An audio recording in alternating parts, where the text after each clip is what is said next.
Bab 48.1, Singa Hitam 1. Jangan lupa like dan subscribe, agar kami makin semangat upload lebih banyak. Bahkan di kehidupan sebelumnya, Eugene tidak pernah tidak suka menerima barang gratis. Tidak peduli seberapa besar dia membenci seseorang, selama mereka menawarkan sesuatu yang berguna, dia akan tetap menerimanya.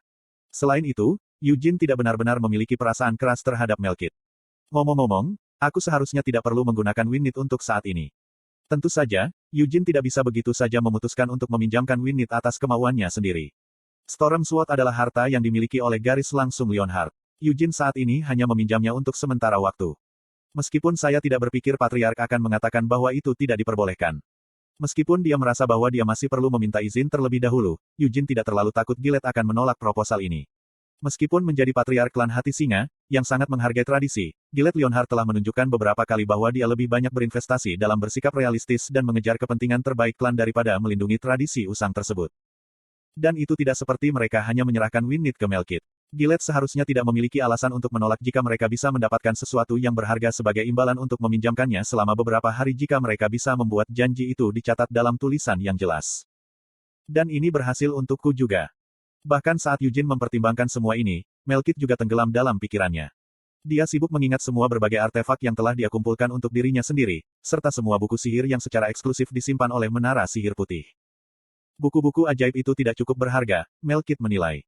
Karena Eugene diizinkan masuk ke Akron, buku-buku sihir milik Menara Sihir Putih tidak lagi berharga baginya. Bagaimana dengan staf? Melkit tiba-tiba angkat bicara. Nak, kamu belum punya staf, kan? Meskipun kamu mungkin merasa kamu sudah bisa menggunakan sihir dengan cukup baik bahkan tanpa tongkat, itu hanya karena semua sihir yang telah kamu pelajari sejauh ini sederhana. Apakah begitu? Eugene menanggapi dengan sopan. Tentu saja, itu masalahnya, Melkit bersikeras. Apakah menurutmu penyihir membawa tongkat hanya untuk terlihat keren? Dengan bantuan staf, kamu dapat dengan mudah menyempurnakan manamu, menyederhanakan semua teknik pelafalan mantramu. Eugene, saya juga memiliki banyak staf yang bagus dalam koleksi saya, Lovelian segera menyela. Sejujurnya, dia enggan mengizinkan Melkit meminjam Winnet. Meskipun tidak dijamin bahwa dia akan dapat memanggil Raja Roh Angin hanya karena dia menggunakan Winnet sebagai katalis, bagaimana jika Melkit benar-benar berhasil menandatangani kontrak dengan Raja Roh Angin? Master Menara Putih, Melkit El-Hayah, sudah menjadi pemanggil roh terhebat dalam sejarah sihir. Sebelum dia, tidak ada pemanggil roh lain yang berhasil menandatangani kontrak dengan dua Raja Roh. Jika Raja Roh Angin ditambahkan ke dalamnya, kekuatan yang dimiliki oleh Menara Sihir Putih akan menjadi terlalu kuat. Sebagai Master Menara Merah, Lovelian tidak ingin keseimbangan kekuatan antara menara runtuh. Siapa yang tahu apa yang akan terjadi jika Melkit, yang sudah begitu berjiwa bebas dan merasa benar sendiri, memiliki kekuatan lebih dari Master Menara lainnya. Dengan kepribadiannya, dia tidak akan mau terlibat dalam urusan sehari-hari Arot, tapi tetap tidak baik membiarkan terlalu banyak kekuatan difokuskan pada satu Master Menara, Lovelian percaya. Contoh saat ini adalah Master Menara Hitam, Balzac Lutbet. Bahkan di Arot, dia perlu diperlakukan dengan pertimbangan khusus. Ini karena Raja Iblis Penjara, yang telah menandatangani kontrak dengan Balzac dan memberikan dukungannya di belakang Master Menara Hitam. Balzac adalah Master Menara Hitam dan, pada saat yang sama, Duta Helmut. Kenapa kamu harus terus mencoba menghalangi jalanku? Melkit menuntut. Lovelian menjawab dengan pertanyaannya sendiri, mengapa kamu harus tetap serakah ketika kamu sudah memiliki kontrak dengan dua Raja Roh? Orang tua ini, apakah Anda pikir saya tidak tahu apa yang sebenarnya Anda takuti? Apakah Anda benar-benar khawatir bahwa saya akan membuat kekacauan setelah menandatangani kontrak dengan Raja Roh Angin? Jadi kamu sangat sadar kalau begitu. Hai, meskipun kita sudah saling kenal selama beberapa dekade, apakah Anda masih belum mengenal saya dengan baik? Tidak bisakah kamu melihat bahwa aku tidak tertarik pada sakit kepala yang mencampuri urusan Arot? Petik 2. Meskipun kamu bisa mengatakan itu sekarang, begitu kamu mendapatkan terlalu banyak kekuatan, itu mungkin akan membuatmu terpelintir. Lovelian tidak meninggikan suaranya. Dia hanya terus menatap Melkit dengan mata tenang, dan Melkit tidak dapat membantahnya dan hanya bisa menggertakkan giginya dengan frustrasi. Kamu benar-benar seorang patriot yang luar biasa. Sejak kapan kamu begitu setia pada Arot? Melkit bertanya sinis. Lovelian dengan tenang menjawab, saya hanya tidak ingin minggir dan membiarkan gangguan lebih lanjut pecah. Balzac saja sudah cukup membuatku pusing. Hah, dari caramu bertindak, seseorang mungkin berpikir bahwa Balzac benar-benar merencanakan sesuatu, Melkit mendengus geli. Lovelian sofis, meskipun aku sangat menyadari betapa kau membenci penyihir hitam, terkadang kau bertindak terlalu jauh. Tidakkah Anda pikir Anda harus menghindari salah menilai orang karena prasangka Anda? Prakonsepsi. Bibir Lovelian berubah menjadi senyum mengejek. Saya kehilangan keluarga saya karena upaya penyihir hitam dalam eksperimen manusia. Tepat di depan mata saya dipaksa untuk menyaksikan ibu, ayah, dan saudara perempuan saya menggeliat sebagai bagian dari satu chimera. Jika tuanku tidak menyelamatkanku, aku juga akan mengalami hal yang sama persis untuk menjadi bagian dari chimera itu. Melkit meringis. Jadi, bukankah wajar bagiku untuk membenci penyihir hitam dan memiliki prasangka tentang mereka? Lovelian menekan. Konten iklan. Aku sudah memasukkan kakiku ke mulut. Maaf, Melkit meminta maaf. Kamu berhak membenci penyihir hitam. Namun, Balzac masih polos, kan? Aku tidak yakin akan hal itu, sambil mendengus, Lovelian menggelengkan kepalanya. Bisakah Anda benar-benar mengatakan dengan pasti bahwa Balzac bukanlah dalang di balik kekotoran yang terjadi di Bolero Street? Hari-hari ini, beberapa orang hilang dari Bolero Street setiap tahun. Penghilangan seperti itu tidak hanya terjadi di Bolero Street, tetapi juga di berbagai tempat lain di seluruh Arot. Tidak ada bukti bahwa para penyihir hitam berada di balik itu, bantah Melkit lemah.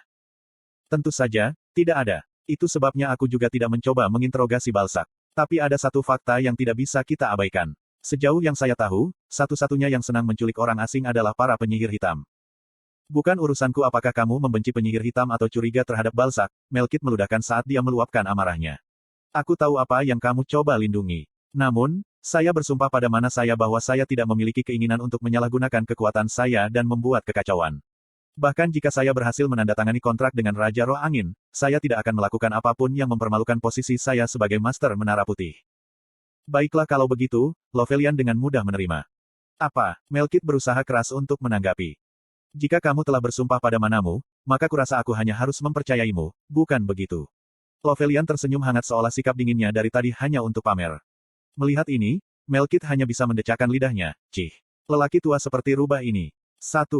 Jangan terlalu tersinggung. Jika saya dengan jelas meminta Anda untuk bersumpah, apakah Anda benar-benar setuju untuk melakukannya? Lovelian bertanya padanya. Melkit mendapati dirinya tidak dapat melakukan penolakan apapun dan hanya bisa mengangkat tinjunya yang terkepal karena marah. Jika dia mau, dia benar-benar ingin pergi ke Lovelian, meraih kerahnya, dan meremas tenggorokannya sampai amandelnya keluar 2. Tapi tentu saja, kenang Lovelian. Pilihannya masih terserah Eugene. Saya minta maaf karena keluar dari topik. Tidak apa-apa, kata Eugene sopan. Dia tidak merasa tersinggung dengan sikap hati-hati Lovelian. Sebaliknya, dia lebih khawatir tentang kecurigaan kepala penyihir tentang Balzac. Bagaimanapun, Eugene merasakan ketidaksukaan yang sama seperti yang dilakukan Lovelian terhadap penyihir hitam. Ketika dia pertama kali bertemu dengan Balzac karena insiden sebelumnya dengan Edward, Balzac telah menarik garis batas antara dirinya dan penyihir hitam lainnya, dengan mengatakan bahwa dia tidak pernah melakukan kejahatan apapun. Eugene pasti tidak bisa mempercayai kata-kata ini. Semua penyihir hitam yang pernah dikenalnya ternyata benar-benar bajingan. Saya sudah memikirkannya, tetapi saya tidak benar-benar menginginkan staf, Eugene mengakui. Jika ada yang mendengar Anda mengatakan itu, mereka akan mengira saya hanya memberikannya kepada Anda. Nak, aku hanya meminjamkannya padamu. Kau mengerti, Melkit bersikeras. Izinkan saya untuk mengatakan ini sebelumnya, tetapi saya hanya akan dapat meminjamkan Winnet kepada Anda selama beberapa hari, Eugene menjelaskan. Tapi jika itu berarti aku hanya bisa meminjam salah satu artefak yang dimiliki kepala penyihir Melkit paling lama beberapa hari, maka sebaiknya kita tidak melakukannya. Anda, seperti yang kuduga, kamu benar-benar anak nakal yang menyebalkan, gerutu Melkit, bahunya naik turun karena marah ketika dia berbalik untuk melihat Lovelian dan kemudian Eugene. Sekarang dia melihat kembali, tampaknya mereka berdua sudah memikirkan apa yang harus dikatakan untuk mengambil keuntungan darinya. Ayo berdagang 1 tahun per hari, Melkit meludah. Dan itulah tawaran terbaik yang akan Anda dapatkan. Jika Anda meminjamkan saya Winnet untuk 1 hari, saya akan meminjamkan Anda salah satu artefak saya selama 1 tahun penuh. Jadi, jika saya meminjamkan Anda Winnet selama seminggu, Anda akan membiarkan saya meminjam berapapun itu selama 7 tahun. Eugene dikonfirmasi. Melkit dengan enggan mengakui, itu benar. Dengan sedikit terkejut, Eugene bertanya, apakah kamu benar-benar harus pergi sejauh itu hanya karena kamu ingin meminjam Winnet? Jangan membuatku mengulangi diriku lagi dan lagi. Aku harus membuat kontrak dengan Raja Roh Angin bagaimanapun caranya. Melkit berteriak dengan geraman frustrasi. Setelah mengakui keinginannya, Melkit tidak menahan diri lagi dan melanjutkan, apa yang saya katakan adalah bahwa sejak saya menjadi pemanggil roh, yang saya inginkan hanyalah menandatangani kontrak dengan Raja Roh Angin. Raja Roh Petir dan Raja Roh Bumi memang hebat, tapi aku harus membuat kontrak dengan Raja Roh Angin. Mengapa? Eugene bertanya terus terang. Kenapa lagi? Karena Great Vermouth adalah yang terakhir membuat kontrak dengan Raja Roh Angin. Melkit berteriak sekali lagi. Tak satu pun dari pemanggil roh hebat yang berhasil mengontrak Raja Roh sebelum saya dapat membuat kontrak dengan Raja Roh Angin. Meskipun kamu mungkin tidak menyadari hal ini, di antara para pemanggil roh sepertiku, Raja Roh Angin adalah.